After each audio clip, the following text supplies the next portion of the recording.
The prison gates opened before sunrise. Cold metal groaned as the heavy doors slid apart, echoing across the empty concrete yard. Inside, the morning air felt heavier than usual, like the building itself was already tired of the day that hadn't even started. Guards moved through their routine with silent efficiency. Clipboards checked, radios tested, boots echoing against the floor. Another transport van was pulling in. Another list of inmates. Another day, or at least that's what everyone thought. The van stopped with a sharp hiss. One of the guards stepped forward and opened the back doors. One by one, the prisoners stepped down, hands cuffed, faces tense, eyes scanning their new reality. Some looked angry, some looked scared, some already looked broken. And then the last man stepped down. He didn't rush, he didn't hesitate. He simply stepped onto the ground slowly, calmly, like this place didn't change anything for him. Older than most of the others. Broad shoulders, quiet face. No panic in his eyes, no anger, no fear, just stillness. One of the guards, Officer Harris, noticed immediately. Harris had worked this prison for almost 12 years. Long enough to know that the quiet ones were usually hiding something. Long enough to believe every new inmate needed to be tested. Because in this place, control was everything. And Harris prided himself on one thing more than anything else: breaking new inmates fast. He flipped through the intake sheet lazily, barely interested. Just another name, another file, another number. But then he looked up again at the quiet man. Still standing straight, still calm, not shifting his weight, not looking around nervously like the others. Just waiting. Harris frowned. "Hey," he called out sharply. No response. The man simply turned his head slightly, meeting the guard's eyes without urgency, without challenge, without submission. That calm stare irritated Harris instantly. He stepped closer. "You deaf? Or just slow?" Harris snapped. The man answered in a low, steady voice. "That was it." "Officer." No attitude, no excuses, just calm, and somehow that made it worse. Harris smirked, the kind of smile guards get when they think they've already decided how the story ends. He leaned toward another officer and muttered quietly, "Yeah, "This one's gonna be easy." The other guard glanced at the inmate again. Something about him felt off. Not threatening, not aggressive. Just wrong for this place. But Harris didn't care about instincts. He believed in pressure, and pressure always worked.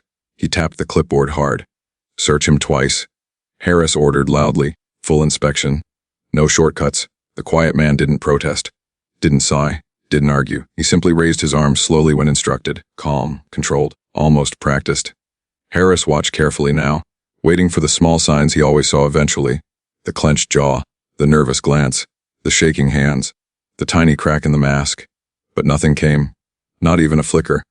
For the first time that morning, Harris felt a tiny spark of annoyance crawl up his spine, because this wasn't normal. And in a prison built on intimidation, normal mattered. The paperwork was stamped, chains adjusted, escort assigned. As the inmate was led toward the inner corridor, Harris called out one last time, "Hey." The man stopped and turned. Harris crossed his arms slowly. "You'll learn the rules here real fast," he said coldly. "Everyone does." A small pause. The quiet man nodded once. Understood. And then he walked forward again, just as calm as before. Harris watched him disappear down the long gray hallway. And something about that calm walk, that silence, that complete lack of fear, didn't sit right. But Harris pushed the feeling away. Because in his experience, every man breaks eventually. He exhaled, shaking his head with a confident grin. "Yeah," he muttered to himself. "Give me 3 days." What Officer Harris didn't know was that this quiet inmate was the one man in the entire building who had spent a lifetime teaching others how not to break. By mid-morning, the prison was fully awake. Steel doors slammed shut, radios crackled nonstop. Somewhere in the distance, an inmate shouted, followed by the sharp command of a guard restoring order. Routine, predictable, controlled. That's how Officer Harris liked it, because in his world, routine meant power and power meant control. And control was exactly what he planned to take from the quiet new inmate. Harris stood in the observation room, watching the intake corridor through the reinforced glass. New arrivals were being processed, assigned cells, handed their basic uniforms. Most of them were already showing signs. One man kept pacing nervously. Another kept arguing about his paperwork. A third looked like he might cry. Harry smirked. This was the part he understood best. Fear always surfaced. Except one. At the far end of the corridor, the quiet man sat alone on the bench, hands resting calmly. Eyes steady, not fidgeting, not whispering. not even looking around much, just sitting there like he had all the time in the world. Harris narrowed his eyes, still playing tough. He muttered. Another guard beside him glanced at the monitor. That the last transfer? The guard asked. Yeah. Doesn't look like trouble. Harris chuckled quietly. They never do at first. He grabbed the inmate's file from the desk and flipped it open casually, expecting the usual list: assault, theft, gang ties, something simple. But the file was strangely thin: minimal notes, basic transfer authorization, clearance stamps. Almost too clean. Harris frowned. Great, he muttered. One of those silent types. In his experience, silent inmates were the easiest to push. They thought staying calm meant staying strong. But prison didn't reward calm. Prison rewarded dominance. And Harris had a method for that. Step 1, isolate. Step 2, pressure. Step 3, public correction. It worked every time. He closed the file sharply. All right, he said, grabbing his radio. Put the new guy in temporary Block C. Block C wasn't violent, but it wasn't comfortable either. Bright lights, constant noise, no privacy. Perfect for wearing someone down slowly. As Harris stepped into the corridor, his boots echoed loudly against the concrete floor. The quiet inmate was just being escorted past. Harris stopped directly in his path. For a second, neither man spoke. Up close, Harris noticed something again: the posture. The breathing. Slow, even controlled. Not the breathing of a nervous prisoner. More like the breathing of someone trained. Harris didn't like that. You understand where you are now? Harris asked sharply. Yes. Still calm. Still steady, no edge in the voice, no tremor. Harris leaned slightly closer, lowering his voice. This place has a way of testing people. A small pause. The inmate simply nodded once. I understand. That answer should have sounded submissive. But somehow it didn't. It sounded like a man acknowledging the weather. Neutral. Unbothered. Harris felt irritation tighten in his chest. Because intimidation only worked if the other person felt it, and this man didn't. Not visibly anyway. Harris straightened up and signaled the escort forward. As the inmate walked past him, Harris called out again. Oh. The man stopped. Didn't turn fully this time. Just slightly. Harris folded his arms. Tomorrow morning inspection. Early. A beat of silence. Be ready. The inmate nodded once more. I will. Then he continued walking down the corridor, disappearing into Block C without looking back. Harris stood there watching the empty hallway. Something about that exchange bothered him more than he wanted to admit. No resistance. No fear. No attitude, just control. And control in Harris's world was something only guards were supposed to have. He exhaled slowly and shook his head. Doesn't matter, he muttered. Because tomorrow was inspection day. And inspection day was when masks usually cracked. What Harris didn't realize yet was that some men don't wear masks at all. Some men are just that calm. Inspection started before sunrise. The prison lights snapped on all at once, flooding the block with harsh white brightness that erased whatever little comfort the darkness had offered. Metal doors rattled open one by one. Boots echoed down the corridor. Officer Harris walked at the front of the line, clipboard in one hand, impatience already written across his face. Inspection day was his favorite, because inspection day wasn't really about rules. It was about pressure. One by one, cells were checked. Mattresses lifted. Lockers searched. Inmates ordered to stand straight, hands visible, eyes forward. Some tried to joke their way through it, some tried to look tough. Most just stayed quiet and hoped it would end fast. Then Harris reached Block C, and finally the quiet inmate's cell. Harris stopped outside the bars and stared inside for a long moment. The man was already standing, fully dressed. Bed made neatly, hands relaxed at his sides, like he'd been expecting this exact moment. Harris smirked slowly. Well, look at that, he said loudly. Someone's prepared. The inmate simply nodded once. Yes, officer. Still calm, still that same steady voice. Harris stepped inside the cell, and without warning, he grabbed the mattress and hurled it across the floor. Dust burst into the air. The metal frame slammed loudly against the wall. Search means search. Harris barked. The inmate didn't move, didn't protest, didn't even flinch at the sudden noise. Just watched quietly. Harris kicked the small storage box next. Clothes scattered, blanket pulled apart, pillow ripped open halfway. Still nothing, no reaction, no anger, no nervous explanation, just calm breathing. Slow measured, controlled. And suddenly that calm started irritating Harris more than open defiance ever could. You think you're special? Harris snapped. No. You think staying quiet makes you strong? The inmate answered evenly. No, officer. Harris stepped closer now, invading his space deliberately. Most inmates backed up at this point. Most showed something. Fear. Anything. But this man stayed exactly where he was. Not challenging, not retreating. Just standing. Balance grounded. For the first time, Harris noticed something small. The man's stance. Feet placed naturally. Weight perfectly centered. Not stiff. Not defensive. Just stable. Like someone used to standing their ground. Harris leaned closer, lowering his voice. "You know how this works, right?" he said coldly. "Everyone cracks eventually." A brief pause. Then the quiet reply came, "Maybe." Not aggressive. Not just honest. And somehow that single word made the air feel heavier. From the hallway outside, a few inmates had started watching through the bars. Because everyone understood one thing.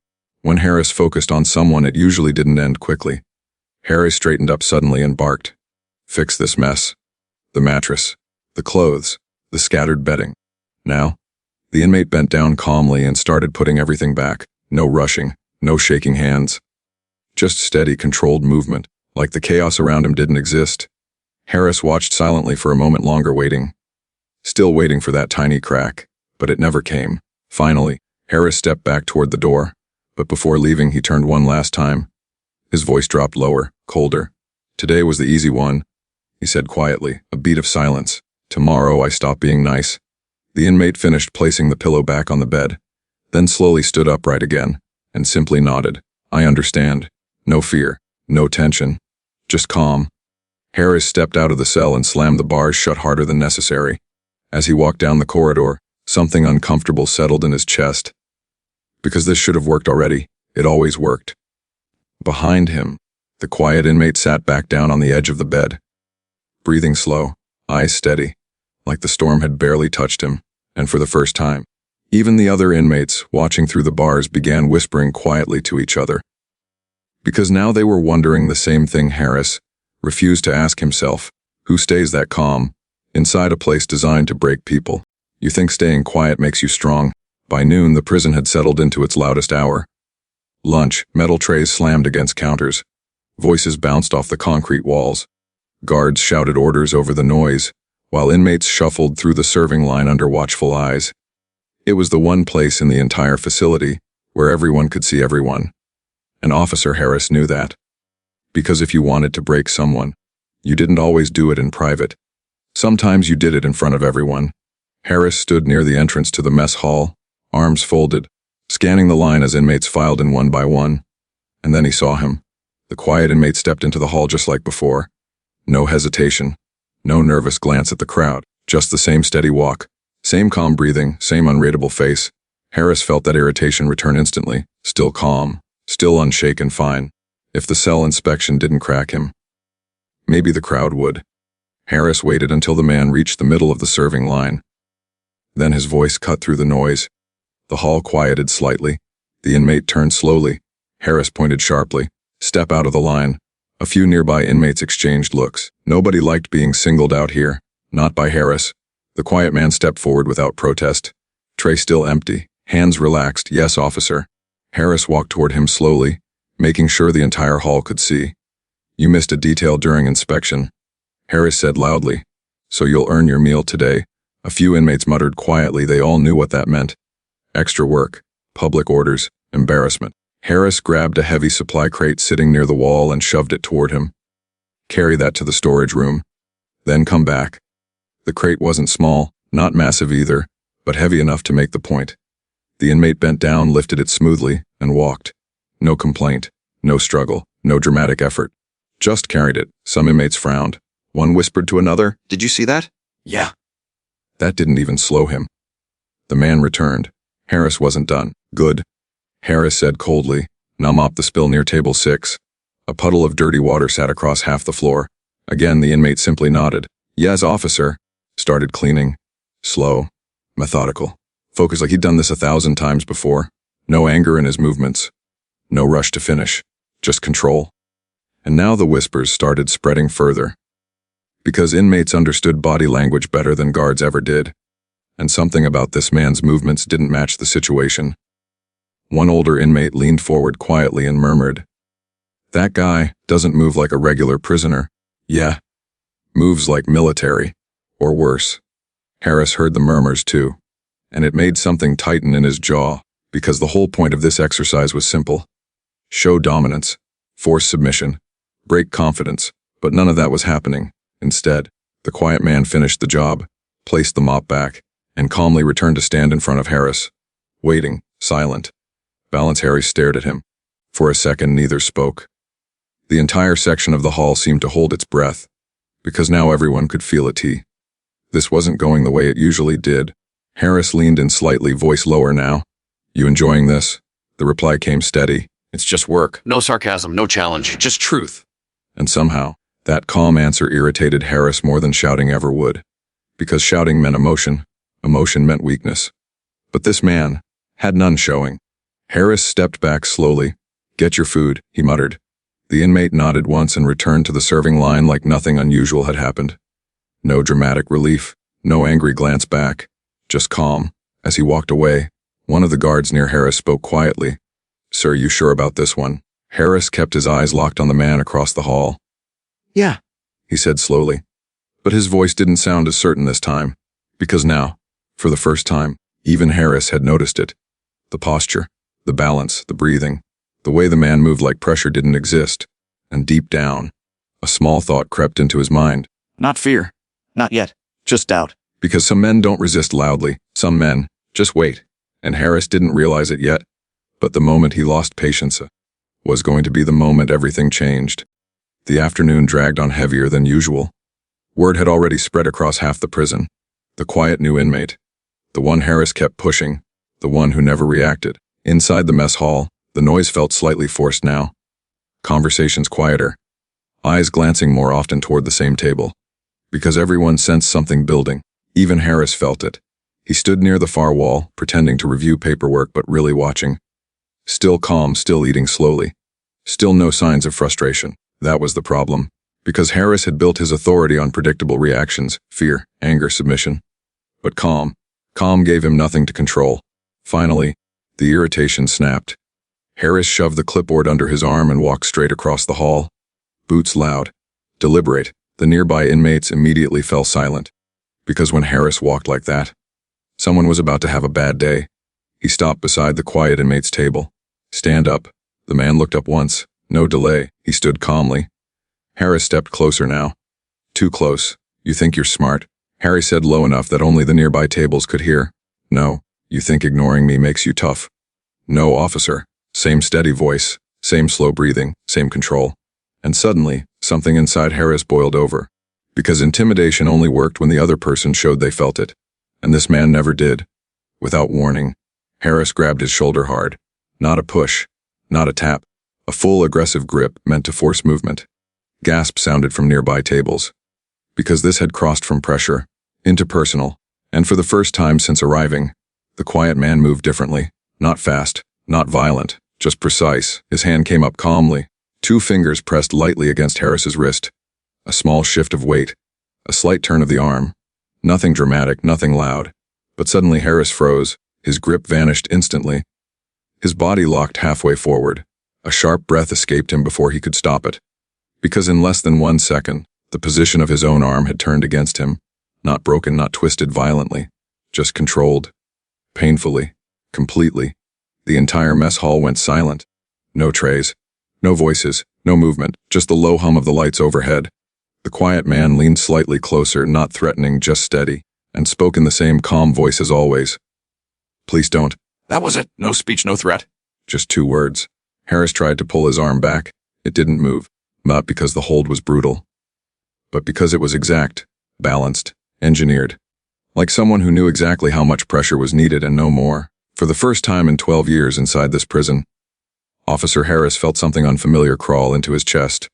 Not anger, not authority, helplessness. The quiet man slowly released the wrist. No shove, no dramatic motion, just let go. Harris stumbled back half a step, instinctively clutching his arm. No visible injury, but the message had landed. Loudly, and still. The quiet inmate didn't posture, didn't raise his voice, didn't even look around at the stunned room. He simply adjusted his sleeve calmly and said, I'm not here to cause problems.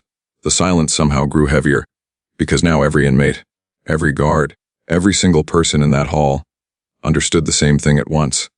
This wasn't luck. This wasn't panic. This wasn't a desperate reaction. That movement had been trained, practiced, refined, and Harris knew it too because in that single second, he'd felt something unmistakable, not brute strength, skill, real skill, across the room. One of the senior guards had already grabbed his radio quietly, because situations like this didn't stay small for long. Harris straightened slowly, trying to recover what little authority he could. But something had shifted, and everyone could feel it, because intimidation works best. Until the exact moment it doesn't, and Harris had just crossed the line with the one man in the building who had spent his entire life learning how to stay calm under pressure. For a few seconds after the grip released, no one moved. The mess hall stayed frozen in a silence so heavy it almost felt unreal. Officer Harris stood there stiffly, rubbing his wrist, trying to act like nothing had happened. But everyone had seen it. Every inmate, every guard. One calm movement, one effortless control. And the complete collapse of Harris's dominance in less than a heartbeat. From across the hall, the sharp crackle of a radio suddenly broke the silence. Supervisor requested in mess hall. Immediately, a senior officer was already walking in, Captain Morales, older, calm, the kind of man who didn't rush unless something actually mattered. He stepped inside, eyes scanning the room once. The tension was obvious instantly. What happened? Morales asked quietly. Harris cleared his throat. Nothing serious. Just inmate not following. Morales raised a hand slightly. Not aggressive, just enough to stop the sentence. His eyes had landed on the quiet inmate, and for the first time, the calm expression on the captain's face changed. Not anger, not concern, recognition. He stepped closer slowly, studying the man's face, the posture, the stillness, the breathing, like a memory was trying to surface. The quiet inmate met his gaze calmly, no challenge, no fear, just acknowledgement. Then Morales spoke softly. Is that really you? Harris frowned instantly. You know this guy? Morales didn't answer him. Not yet. Instead, he spoke directly to the inmate. You trained federal units, didn't you? A small pause. The inmate nodded once. Yes. The entire hall seemed to lean forward. Morales exhaled slowly, almost shaking his head in disbelief. I thought so. He turned slightly toward Harris now, and his voice dropped lower. Do you even know who you've been pushing all morning? Harris said nothing, because suddenly he wasn't sure he wanted to know. Morales answered anyway. This man has trained law enforcement, military instructors, and international security teams. A ripple moved across the room. Morales continued calmly. Martial arts master, tactical consultant, instructor for people whose job is literally to handle dangerous situations. Another pause. And you decided he was your easy target. Harris's face drained slowly, because now everything made sense. The breathing, the posture, the balance, the calm under pressure. That wasn't prison survival. That was lifetime discipline. Across the hall, even the inmates had gone completely still now, because respect inside prison followed only one rule. Real skill speaks louder than reputation. Morales stepped a little closer to the quiet inmate. You planning to cause problems here? The answer came exactly the same as before. No. Morales nodded once. I didn't think so. He turned back toward Harris, and this time his tone wasn't loud. Didn't need to be. From this point forward, standard treatment. No personal pressure. Harris swallowed. Yes, sir. For the first time that day, his voice sounded smaller. Morales gave one final glance at the inmate, almost respectful. Then he turned and walked out. Just like that, the hall slowly began breathing again. Trays moved. Voices returned in low murmurs. But the energy had completely changed. Because now everyone knew. The quiet man wasn't pretending to be calm. He simply was. Harris stood there for a moment longer, unsure what to say. The inmate had already sat back down, already resumed eating, like none of it had mattered, like nothing needed proving. And somehow, that calm silence felt louder than any fight ever could, because the truth had finally landed. Some men don't survive pressure. Some men were built inside it. The evening settled slowly over the prison. By nightfall, the concrete corridors felt different. Not quieter, not calmer, just different. Because news travels fast inside walls like these, and by the end of the day, everyone knew the story. The new inmate, the calm one, the one Harris tried to break, the one who didn't raise his voice, didn't throw a punch, didn't fight, and still walked away in complete control. Inside the administrative hallway, Officer Harris stood alone outside a small records room, hands resting awkwardly at his sides. For the first time in years, he wasn't sure what to do next, because authority had always been simple for him. Command, pressure, dominance. But this situation didn't fit any of those. He exhaled slowly, then finally started walking, down the corridor, past the control desk, toward Block C. When he reached the bars, the quiet inmate was sitting on the edge of his bed, reading one of the worn paperback books from the small prison library. Same posture, same calm breathing, same steady presence. Harris cleared his throat. "Can we talk?" The inmate looked up once, closed the book gently. "Yes." Harris hesitated. For a moment, the words didn't come easily. Because apologies weren't part of prison routine, I pushed harder than I should have. Harris finally said, "No excuses, no justification, just truth." The quiet man nodded once. "I know, no anger, no sarcasm, just acknowledgement." Harris shifted his weight slightly. "Why didn't you react earlier?" The answer came simple. "Because reacting usually makes things worse." Harris frowned slightly. "And today?" A small pause. "Today you grabbed first." Just factual. The silence between them wasn't hostile, just honest. After a moment, Harris asked the question that had been bothering him all day. "How do you stay that calm?" The quiet inmate leaned back slightly, thinking for a second, then spoke slowly. "Most people think strength means showing power." A small pause. "But real strength is knowing you don't have to." Harris absorbed that quietly, because for the first time, that actually made sense. The inmate continued softly. "When you learn control, pressure stops feeling like a threat." Another short silence. Then Harris nodded once. Understood. No dramatic handshake. No emotional speech. Just quiet understanding. Harris turned to leave. But just before walking away, he stopped. "For what it's worth," he said without turning back. Behind him, the calm reply came. "Most people aren't trained to handle it." Harris gave the smallest half smile, then walked away down the corridor. Inside the cell, the quiet inmate picked up his book again, opened the same page, resumed reading, like nothing unusual had happened. Because to him, nothing had. Outside, the prison lights dimmed slowly as night shift took over. Another day ending, another routine continuing. But one thing had changed. Not in the paperwork, not in the schedules, in the understanding. Because in a place built on intimidation, the strongest man in the building was the one who never needed to prove it. And long after the story faded into just another prison rumor, one quiet lesson stayed behind. Sometimes, the most dangerous mistake you can make is judging the calmest person in the room. "You handled this better than most would."